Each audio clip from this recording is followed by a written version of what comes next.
વાત હવે છોટાઉદેપુરની કરીએ કે જ્યાં વાવડી ગામે ફસાયેલા શાળાના વિદ્યાર્થીઓનું રેસ્ક્યુ કરવામાં આવ્યું હતું। ભારે વરસાદ બાદ નદીમાં પૂર આવતા 150 જેટલા વિદ્યાર્થીઓ ફસાયા હતા।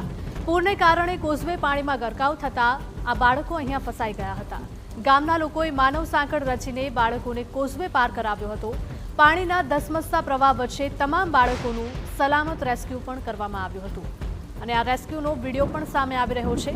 છોટાઉદેપુરના વાવડી ગામે ફસાયેલા શાળાના તમામ વિદ્યાર્થીઓનું સહી સલામત રીતે રેસ્ક્યુ કરવામાં આવ્યું હતું। અહીંયા ભારે વરસાદ વરસ્યા બાદ નદીમાં પૂર આવતા 150 વિદ્યાર્થી એક જ જગ્યાએ ફસાઈ ચૂક્યા હતા અને જેના કારણે સતર્કતાના ભાગરૂપે સ્થાનિકો દોડી આવ્યા હતા અને તમામ વિદ્યાર્થીઓનો આબાદ બચાવ કરવામાં આવ્યો હતો।